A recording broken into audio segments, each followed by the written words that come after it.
स्वागतम स्वागतम कक्षा 11 के बच्चों। काफी लंबा टाइम हो गया आप लोगों के लिए क्लास लाए। एक ही वीडियो मैं बहुत ही मुश्किल से अपलोड कर पाया था, जिसमें हम लोगों ने चैप्टर का एनालिसिस करा था। और हम लोग चालू कर रहे हैं आज से ही। हम लोगों का पहला लेक्चर होने वाला है हमारे सिलेबस का। इसके पहले वाली जो वीडियो थी वो लेक्चर एनालिसिस था, चैप्टर एनालिसिस, जिसमें आप लोगों को मैंने बताया था कि क्या चैप्टर आपको बायोलॉजी में पढ़ने हैं और क्या चैप्टर नहीं पढ़ने, और किस किस चैप्टर में क्या क्या रिलेटेड हमको हाईलाइटेड टॉपिक्स मिलने वाली है।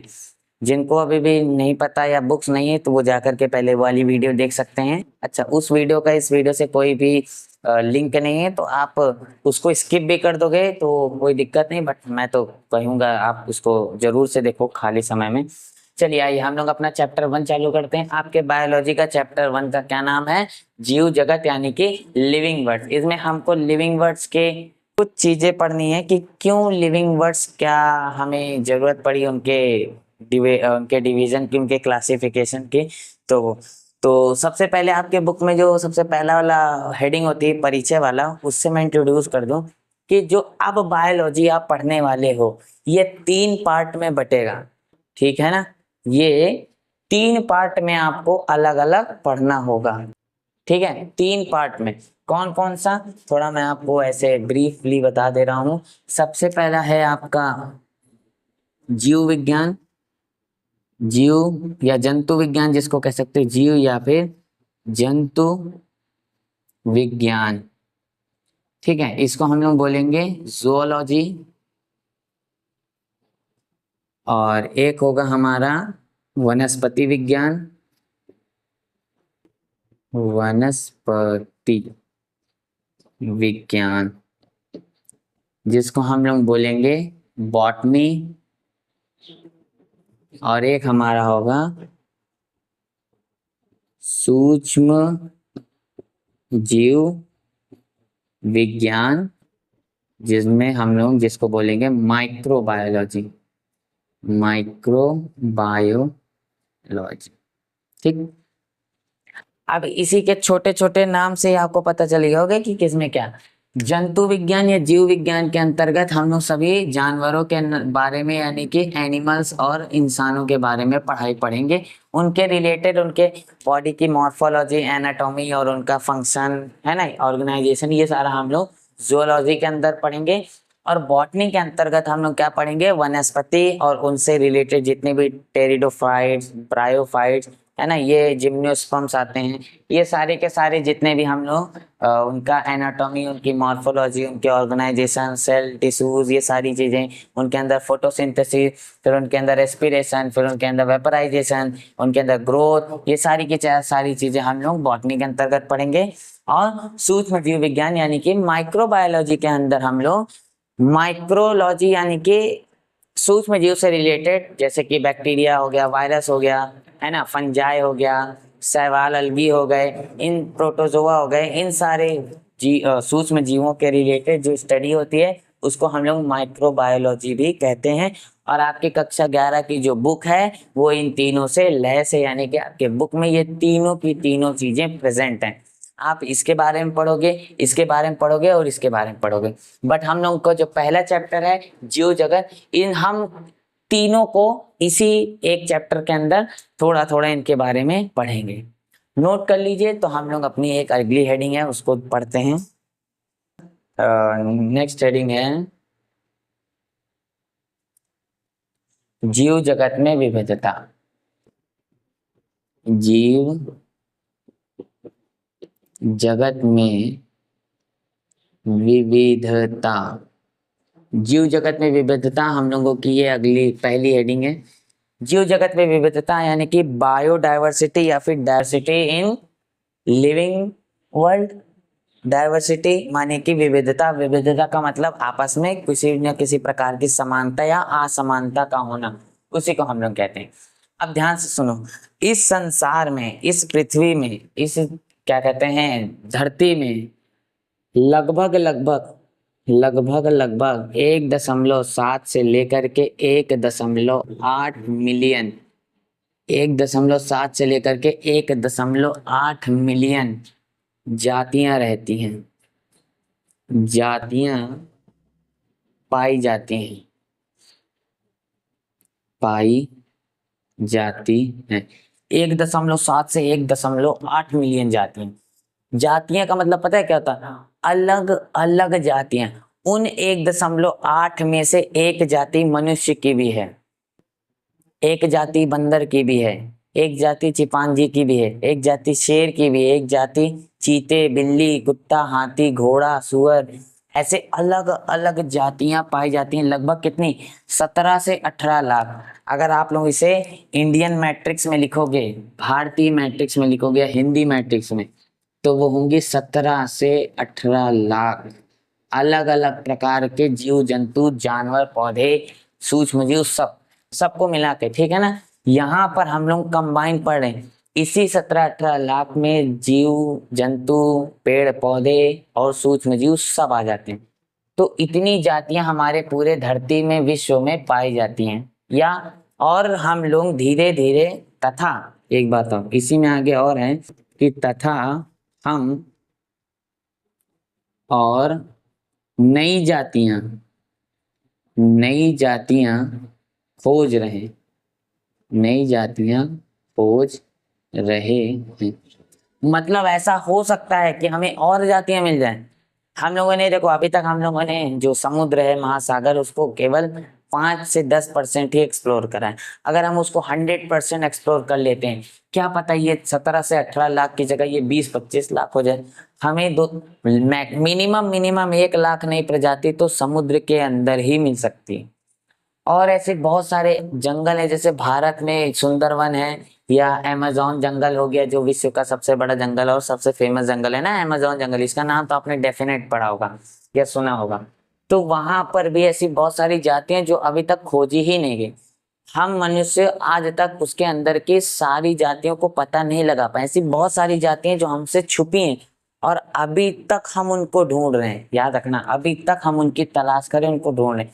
और ऐसी बहुत सारी जातियां जो इनमें से खत्म भी हो चुकी हैं, एक्सटिंक्ट भी हो रही हैं और धीरे धीरे खत्म होती भी जा रही है। हर लाख लगभग कोई ना कोई, हर साल लगभग कोई ना कोई जाति जो है 4-5 साल के अंदर विलुप्त हो जाती है पूरे तरीकों से। ऐसा होता है क्योंकि हम लोग इतना ज्यादा चीजों को डीकोलोनाइज कर रहे हैं, इतना ज्यादा हम लोग हर चीज खत्म कर रहे हैं, इतना ज्यादा क्लाइमेट चेंज कर रहे हैं, जिससे ये जातियां धीरे धीरे खत्म हो रही है। और ये हमारे नेचर का एक अलर्ट है, जिसकी वजह से बहुत बड़ा कॉज आ सकता है।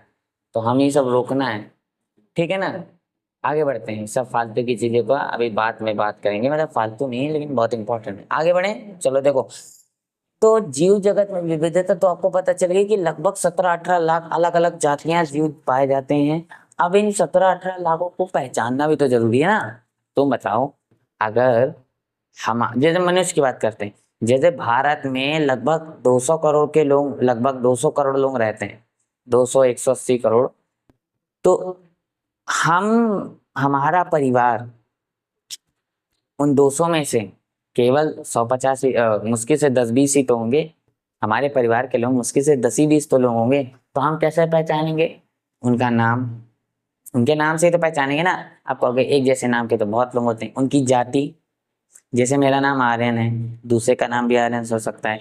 मैं आर्यन सिंह हूँ, कोई पटेल हो सकता है, कोई सरोज, कोई यादव, है ना। और भी बहुत सारे होते हैं, कोई जाट हो सकता है ना। कोई खान हो सकता है, जैसे शाहरुख खान का लड़का आर्यन खान, तो उसका भी नाम आर्यन है, मेरा नाम क्या, तो क्या वो शाहरुख खान मुझे थोड़ी ना लेने आएगा। तो अपने बेटे को ही तो पहचानेगा, क्योंकि उसकी जाति से। पहला होगा उसका नाम, दूसरा उसकी जाति, और तीसरा आप उन जानवर, उनके उनके बीच की कोई ना कोई समानता तो होगी ना। जैसे शाहरुख खान का लड़का जो है वो थोड़ा थोड़ा शाहरुख खान के शक्ल से मिलता है, पर्सनालिटी उसकी मैच करती थोड़ी थोड़ी, है ना। जैसे सैफ अली खान का लड़का है इब्राहिम, वो उनके क्या कहते हैं, शक्ल से मिलता जुलता है।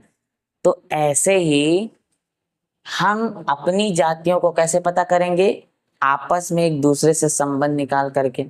वैसे ही इन जातियों के बीच एक संबंध निकाला जाता है, उनको नाम दिया जाता है, ताकि वो विश्व में जब भी किसी चीज की बात हो तो केवल उस भी, जैसे मैं बोलूं डॉग, तो डॉग माने कुत्ते के ही बारे में बात हो, आपके दिमाग में मगरमच्छ, बिल्ली, सुअर, तोता ये नहीं आना चाहिए। अगर मैं डॉग बोलूंगा तो आपके दिमाग में डॉग ही आता है। अगर मैं तोता बोलूंगा तो तोता ही आता है, अगर मैं इंसान बोलूंगा तो इंसान आता है। मैं बोलता हूँ इंसान तो आपके मन में चिंपांजी थोड़ी ना आएगा, है ना। तो वैसे ही हम पूरे दुनिया में इनको एक ऐसा नाम देते हैं जिससे पूरे दुनिया में पहचाने जाए। लेकिन नाम जो होते हैं वो दो प्रकार के होते हैं। नाम जो होते हैं वो दो प्रकार के होते हैं। एक होता है कॉमन नेम, एक होता है scientific name. Scientific name, common name का मतलब क्या होता है? कॉमन नेम का मतलब होता है जैसे आम को आप आम बोलते हैं, जैसे आपने मैंगो को क्या बोला, मैंगो बोलते हैं हर जगह, और हम लोग क्या बोलते हैं, आम। अगर आप यूके, यूएस या इंग्लैंड चले जाओ, है ना, किसी शहर में चले जाओ दूसरे देश के, आप वहां के कह दो मुझे 1 किलो या 1 किलो आम दे दो भाई, तो आम क्या होता है उसको पता है, आम आम पता है। मान लो आपको हिंदी आती है, इंग्लिश नहीं आती, तो आप उससे आम मांग रहे हो। आप जर्मनी चले जाओ, आप वहां पे बोल दो मुझे आम चाहिए, तो क्या वो आम पहचानेंगे? नहीं। जैसे आप यहाँ पे माचिस बोलते हो, वहां कुछ और बोलते होंगे, है ना। आप यहाँ सिगरेट बोलते हो, वहां कुछ और बोलते होंगे। आप यहाँ शराब बोलते हो, वहां कुछ और बोलते होंगे। तो दुनिया में कॉमन नाम तो अलग अलग ही होते हैं, है ना। आपके यहाँ जो बोला जाता है जरूरी थोड़ी ना है कि पूरी दुनिया में वही बोला जाए। तो ये तो कॉमन नाम हो गया, ये तो केवल उसी पर्टिकुलर एरिया में ही चलेगा, है ना, पर्टिकुलर एरिया में ही चलेगा। लेकिन एक ऐसा नाम होना चाहिए जो पूरा विश्व एक ही नाम से उसको जाने, और उसको हम लोग क्या बोलते हैं, साइंटिफिक नेम या फिर वैज्ञानिक नाम। अच्छा, किसी भी जानवर को पहचान कर, किसी भी जाति को,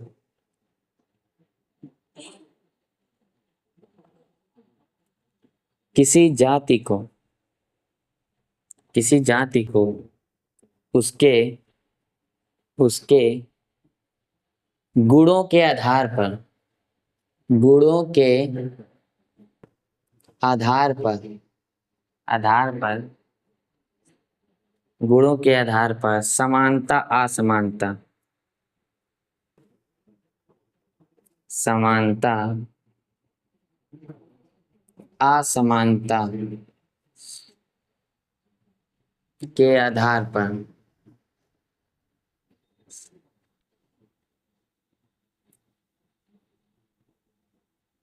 नाम देना या अलग करना, वर्गीकृत करना, वर्गीकृत कर देना, क्या कहलाता है? नामकरण, नामकरण। जैसे एग्जांपल मैं देता हूँ, जैसे आम केवल आपके लोकल लैंग्वेज में चल सकता है ना। लेकिन अगर हम इसी को कोई और नाम देते हैं, जैसे आम इज अ कॉमन वर्ड, क्या पता दूसरे देश में आम, मैंगो को मैंगो ही नहीं बोला जाता, हमारे भारत में आम बोला जाता है क्या, और इंग्लिश में इसको मैंगो बोला जाता है। क्या पता किसी दूसरे ऐसी लैंग्वेज जहाँ पे, जैसे चाइना, चाइना में इंग्लिश लैंग्वेज ना एकदम मिनिमम है, बेयर मिनिमम। वहाँ के लोगों को इंग्लिश नहीं आती, वहाँ के लोगों को केवल मैंडेरिन भाषा आती है, उनकी खुद की भाषा, बस। वहाँ पे इंग्लिश का इन्फ्लुएंस है ही नहीं। तो वहां जाके ना तो आम बोल सकते हो, ना तो मैंगो बोल सकते हो। तो आपको आम को चाइनीज भाषा में जो बोलते होंगे आपको वो जानना पड़ेगा। लेकिन अगर वहां पर आप जाकर के बोल दो आई वॉन्ट मैंजीफेरा इंडिका, तो मे भी वो पहचान जाए। मैंजीफेरा इंडिका क्या है? मैंजीफेरा इंडिका का एक साइंटिफिक नाम है, साइंस में इसको मैंजीफेरा इंडिका कहा जाता है ना। जैसे हम मनुष्य को क्या कहा जाता है साइंटिफिक नेम में? होमो सेपियंस। वैसे ही आम को क्या कहा जाता है? Mangifera indica.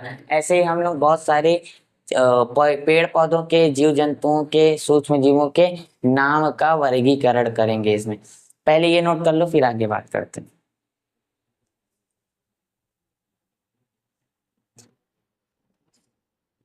है ना।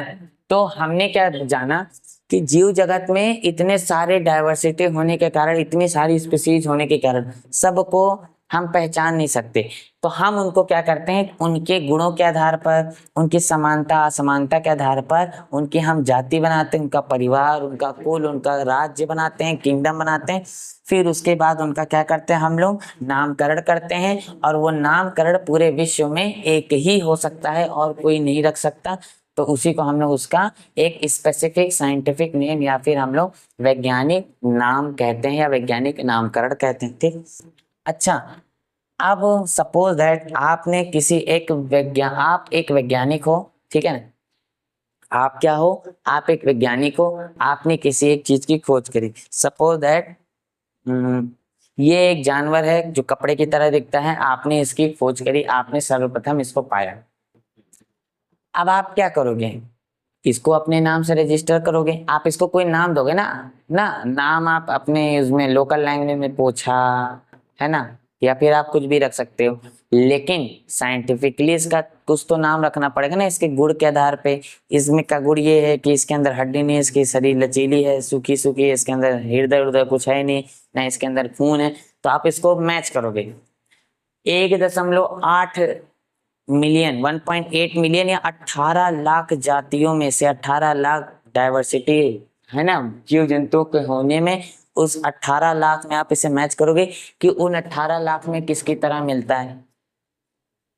सपोज दैट ये जेली फिश की तरह दिख, क्योंकि जेली फिश का भी जो शरीर होता है ना थोड़ा थोड़ा वो लचीला ही होता है, तो जेली फिश की तरह दिखता है। यानी इसके अंदर एक गुण जो है जेली फिश के तरीके हैं। तब आप और गुण मैच करो, क्या जेली फिश के परिवार की तरह और गुण भी मिलते हैं इसके।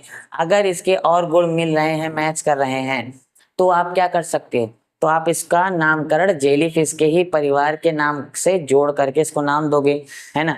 तो आपको उसको रजिस्टर करना पड़ेगा, बनाना पड़ेगा, रखना पड़ेगा, या फिर पेटेंट करवाना पड़ेगा।